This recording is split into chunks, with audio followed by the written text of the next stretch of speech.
오늘 하나님의 은혜가 우리 모두에게 넘치길 바랍니다. 아멘.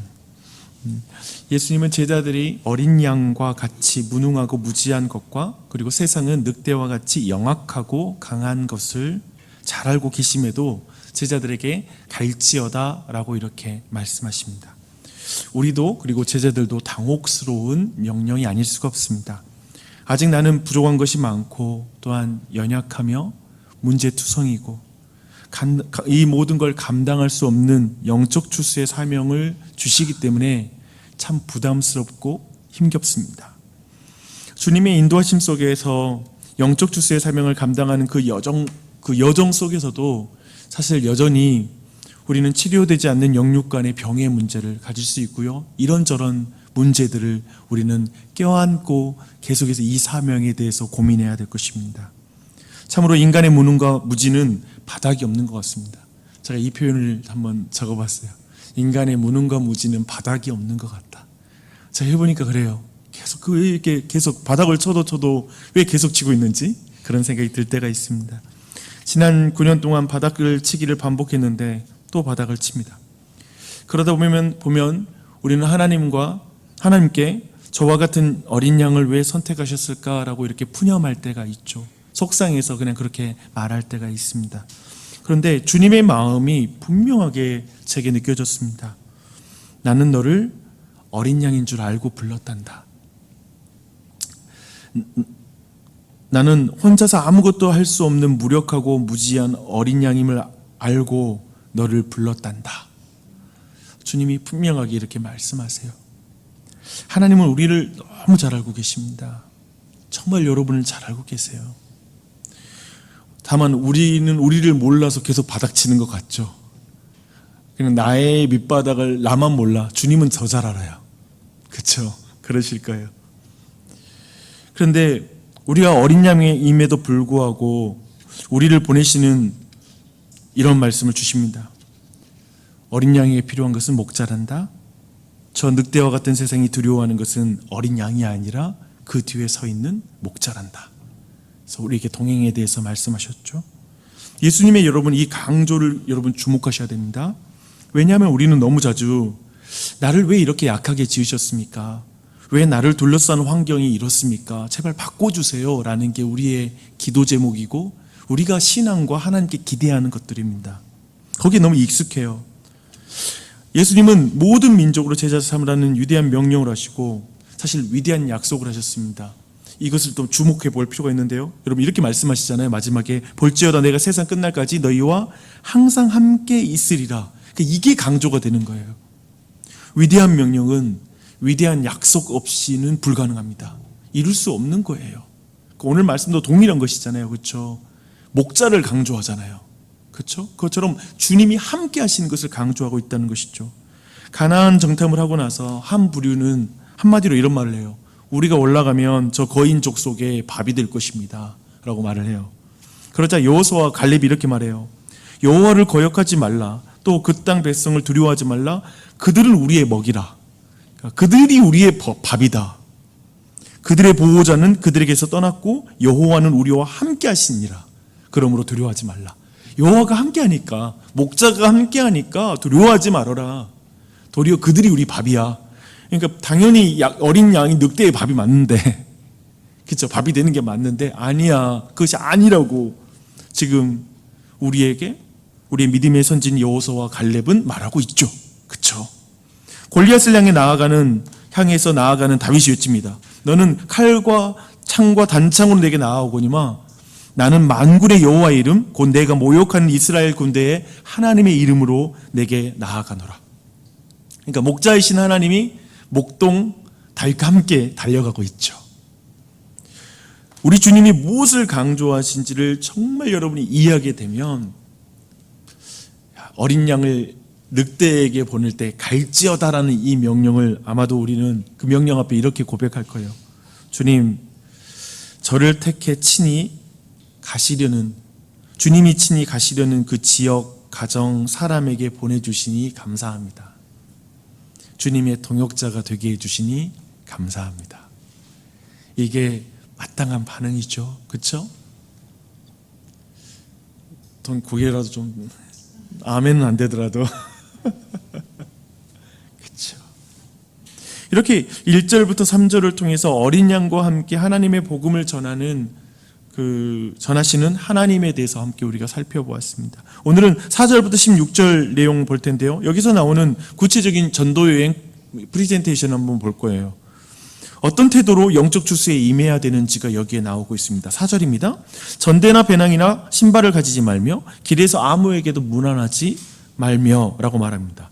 하나님께서 너희의 모든 필요를 채우시고 공급하시리라는 간접적인 약속이죠. 그렇죠? 그런데 좀 극단적입니다. 실질적인 준비를 전혀 하지 않고 그냥 나가라는 게 좀 이해가 되지 않죠. 오늘날 우리에게 이것을 직접 문자적으로 적용하는 건 저는 좀 무리가 있을 수 있는 명령이라고 생각합니다.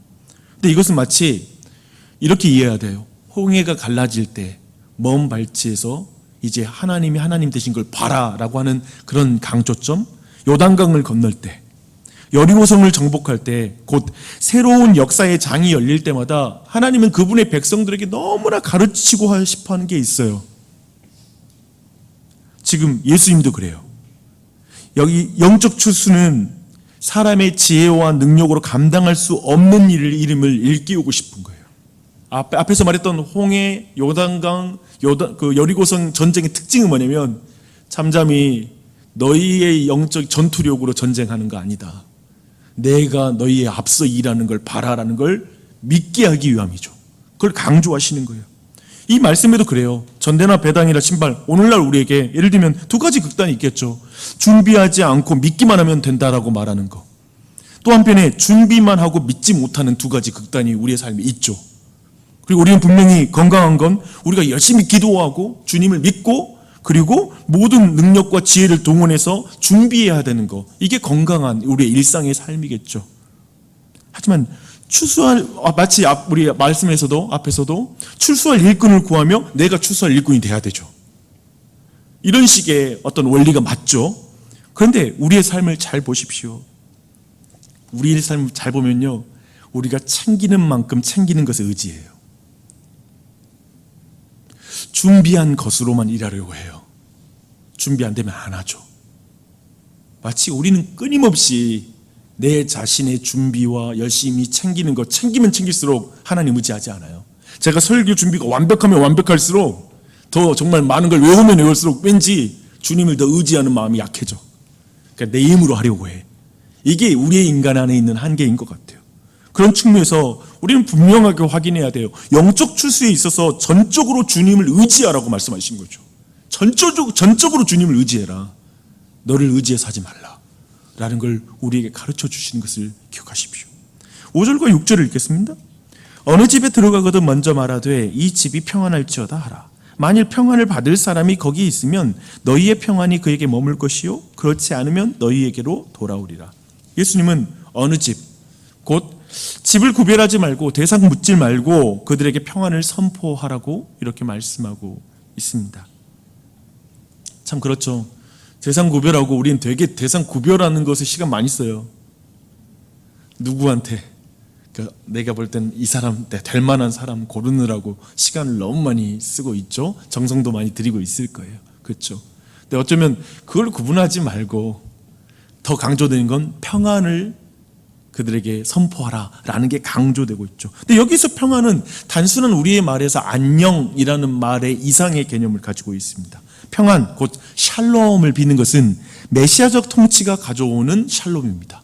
예수님이 가져오는 샬롬을 말하고 있습니다. 성경에서 샬롬은 하나님과의 온전한 관계에서 오는 모든 질서적 평안이에요. 그 질서 안에 있는 평안, 그 회복이에요. 그렇다면 내용상 어느 집에 그리고 누구를 만날 때든지 마치 그분을 만나러 갈 때 주기도를 하고 가는 것과 같은 이치예요. 이런 것이죠. 예수님이 가져오신 하나님의 나라가 이 사람에게 임하게 하여 주시옵소서. 하늘에서 주님의 뜻이 이루어진 것 같이 땅에서도 이루어지게 해주십시오. 이 가정에게 이루어지게 하십시오라고 기도하면서 가는 그것이 인사할 때 평안이 뭐냐면 평안하세요. 이 가정에 그리스도가 주시는 평안이 있길 바랍니다. 그분이 가져오신 평안이 있기를 원합니다 라는 말로 표현이 되는 것이죠. 평안에 다 그 결과가 응축이 돼요. 주기도가 응축이 돼요. 그렇게 제자들이 말하는 평안이 예수님이 가져오시는 하나님의 나라와 평안, 곧 복음의 평안이라고 규정을 하면 평안을 받을 사람과 평안을 받지 않는 사람이 생긴다는 게 이해가 돼요. 생각해 보세요. 유대인들에게 인사라는 것은 샬롬, 이 가정에 하나님의 평안이 있길 바랍니다 한데 누가 그걸 거부해요? 거절할 사람이 아무도 없죠. 모두 샬롬, 샬롬, 샬롬 그러죠. 그렇죠? 그런 의미에서 유대인들은 샬롬 할 때 샬롬 안 받을 사람이 없어요. 근데 여기서 그래서 주목할 건 뭐냐면 그런 의미에서 예수님이 가져오시는 평안, 이 가정에 우리 구주 예수님이 가져오시는 평안이 있기를 바랍니다 라고 이렇게 외치는 것, 이것 자체에 대해서는 사람들에게 다른 반응이 나오겠죠. 여기서 주목할 건 뭐냐면 우리가 이 내용 안에 5절 6절 안에서 우리가 좀 주목할 건 뭐냐면 하나님이 평안을 받을 사람을 예비한다는 거예요. 하나님이 택한 사람에 의해서 그 평안에 대한 반응이 달라진다는 걸 주목하셔야 돼요. 하나님 예비하십니다. 아멘. 우리가 누구를 예비했는지 몰라요. 하지만 하나님, 여러분이 믿음을 가지고 나아가서 평안을 외칠 때 하나님이 예비한 자를 만나게 될 거예요. 분명히 우리는 사전에 이런 일도 해야 되고 저런 일도 하고 이렇게 해야지 사람들의 마음이 열릴 거라고 생각하는데, 아니, 하나님이 먼저 마음을 열어놓고 기다린 자가 있을 거예요. 이걸 믿고 나아가는 거예요. 그렇죠?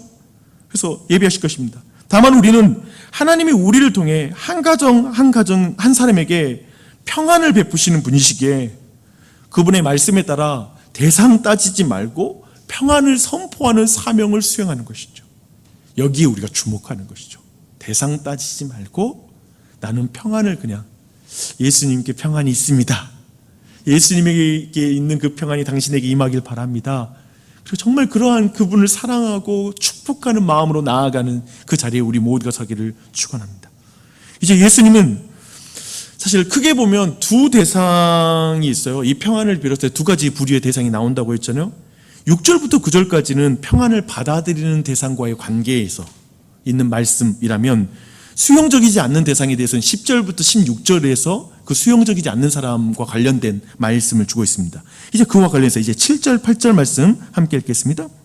그 집에 유하며 주는 것을 먹고 마시라. 일꾼이 그 삭슬을 받는 것이 마땅하니라. 이 집에서 저 집으로 옮기지 말라. 어느 동네에 들어가든지 너희를 영접하거든 너희 앞에 차려놓은 것을 먹고. 우리는 그 앞에서 예수님께서 제자들을 보내실 때 먼저 여행 가방도 챙기지 말고 신발도 챙기지 말라, 이런 어떤 말씀을 보았죠. 그 명령에 대해서 우리도 너무나 그럼 어떻게 하라고, 그럼 어떻게 해? 굶어 죽어? 이런 말이 우리에게 나오고, 동일하게 제자들도 그런 염려를 굉장히 많이 했을 텐데 이제 그 부분이 어떻게 해결될지를 예수님이 말씀하고 있습니다. 복음이 주는 평안을 받아들여 하나님의 나라가 임한 가정에 이제 제자들이 머물잖아요. 하나님의 통치가 시작된 거예요. 예수님이 가져온 그 복음을 받아들이는 그 가정이니까요. 그 평안을 받아들인 거예요. 이제 그들이 자연스럽게 이제 제자들의 먹고 마시는 것을 그들을 통해 내가 책임지게 하겠다, 그들을 통해서 내가 너를 공급하겠다라고 말씀하고 있습니다. 왜냐하면 그 사람도 그리스도의 몸이 됐으니까, 예수님의 손발이 됐거든요. 이제 그들은 머리 대신 예수님의 통치를 받는 것이죠. 그렇죠? 그렇게 된다는 거예요. 빵이 필요한데 빵집 주인이 예수님을 믿어버리는 거예요. 그래가지고 먹을 거 줘. 이런 방식을 취하시겠다는 거예요. 참으로 한 사람이, 그런 의미에서 우리가 잘 생각해 봐야 돼요.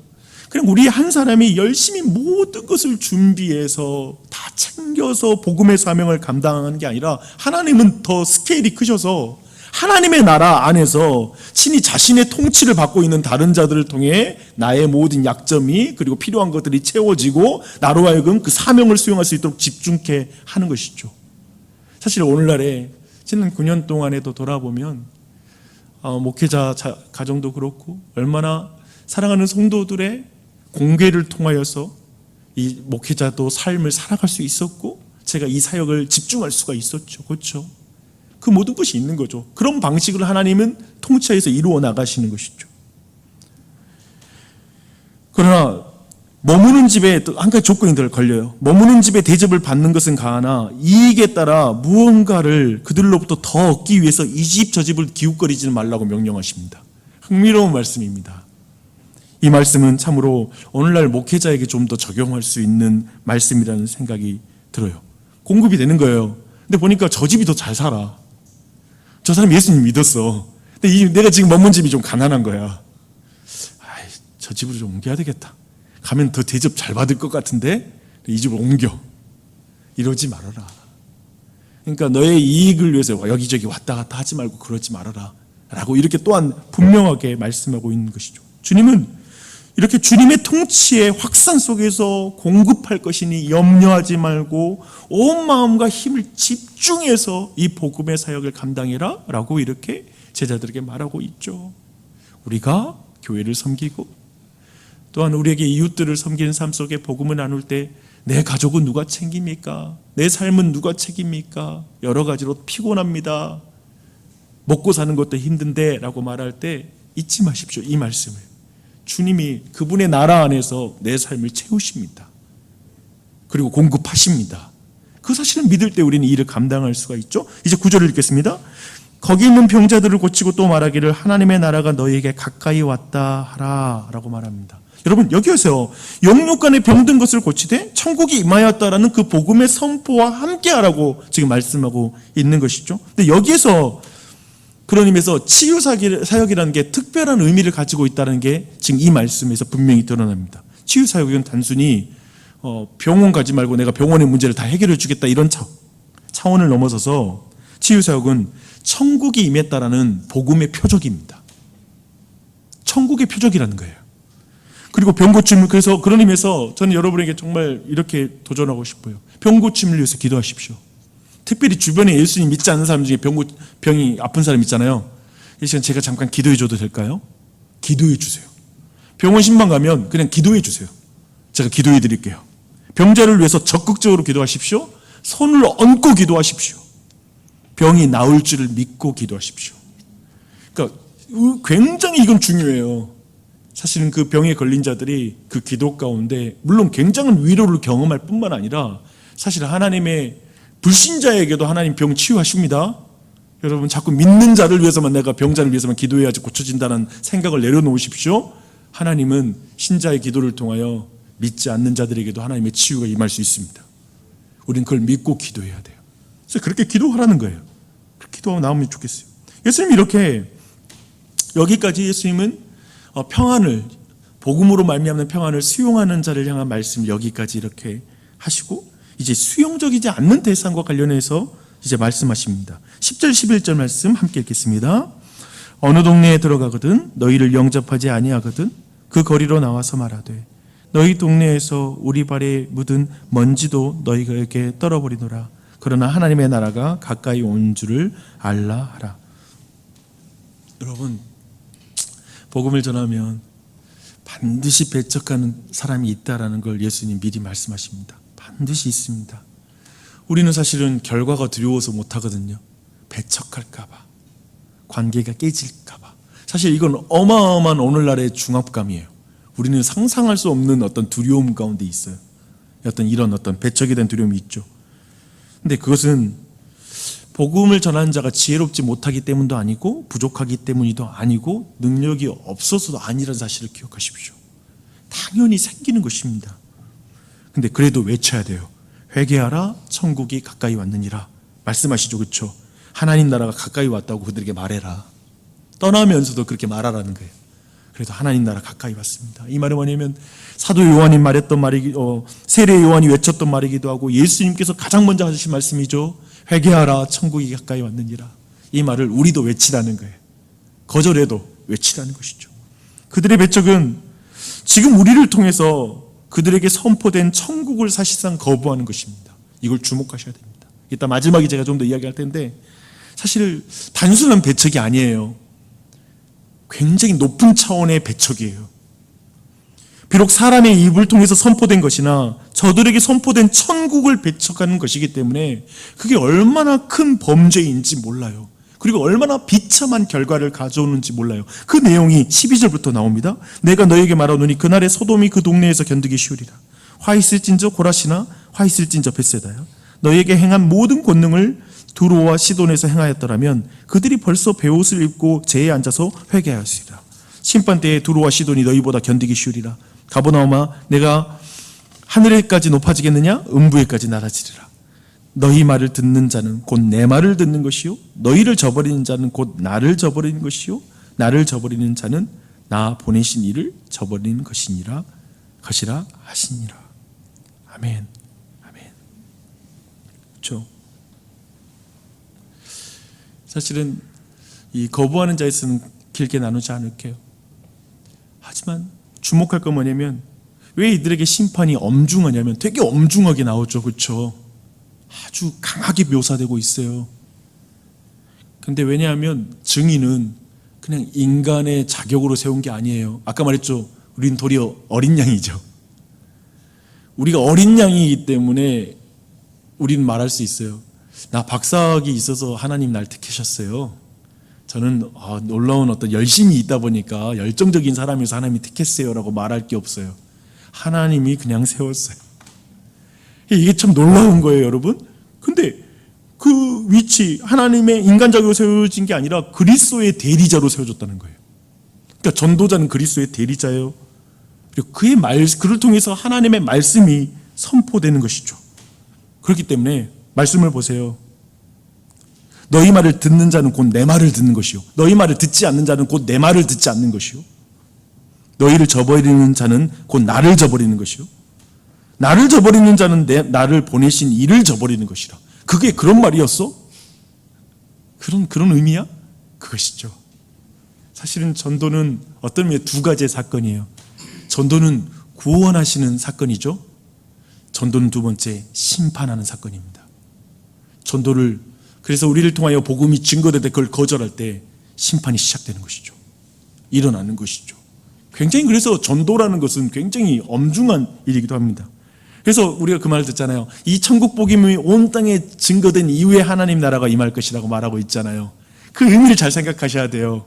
모두에게 명백하게 복음에 대해서 거절할 기회가 있는 거예요. 그걸 받아들일 기회를 주는 거예요. 그리고 거절했어요. 심판이 오는 거죠. 이제 가시적인 진짜 심판이 오는 것이죠. 그런 의미에서 저는 여기에서 한 가지를 여러분이 같이 또 좁혀서 묵상하고 싶어요. 우리가 어린 양인데 우리 하나님이 대리자로 세우셨습니다.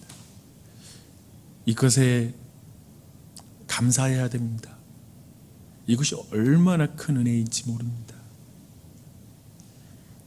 그리고 우리를 택해서 그리스도 안에서 우리에게 샬롬이 임했습니다.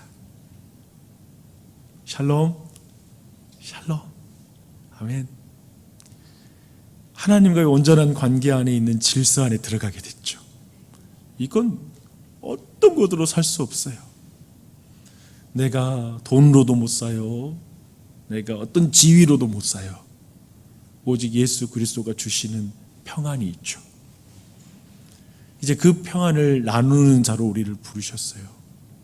그리고 우리를 통해 나눠지는 그 복음, 우리의 그 예수님의 대리자이기 때문에 우리에게서 하나님의 복을 보는 자는 복을 받을 것이요, 복을 보지 못하는 자는 저주 가운데 머물겠지요. 우리의 말을 듣는 자들은 하나님의 말을 듣는 것이요, 우리를 영접하는 자는 주님을 영접하는 것이 되는 그 특별한 자리에 우리를 세우셨습니다. 우리의 특별한 그 위치 안에서 사실 오늘 이 아침에 우리의 기도도 그런 의미예요. 오늘도 누구 만날 때 그렇게 기도하는 거예요. 하나님, 하나님의 나라가 저 사람에게 임하게 하여 주시옵소서. 하나님의 뜻이 하늘에서 이루어진 것처럼 저 사람에게 이루어지기 원합니다. 그것은 바로 평안입니다. 예수님이 가져오신 평안입니다. 그래서 그냥 일상생활에서 말하는 거예요. 샬롬, 평안하십시오. 평안하십시오. 우리가 다 예수님까지 다 더하지 않는 평안이라도 속으로는 그렇게 외치면서 평안을 외치다가 주님이 주시는 그 때에, 성령의 감동을 주실 때 그 평안의 이야기를 들려주면 좋겠죠. 그렇게 나아가십시다. 바로 그것이 우리가 이 땅에서 주님께서 우리에게 주신 이 놀라운 사명, 그러니까 선교적 교회, 우리 복음을 전하는 이 사명은 근본적으로 이렇게 우리 안에 주어져 있습니다. 그래서 이 사실을 기억하면서 나아가는 이 한날이 되길 바라고, 우리 교회가 이제 또 9주년 맞아서 10년 앞으로 나아갈 때에도 그런 어떤 사명을 감당하며 나아가는 교회가 됐으면 좋겠습니다. 기도하겠습니다.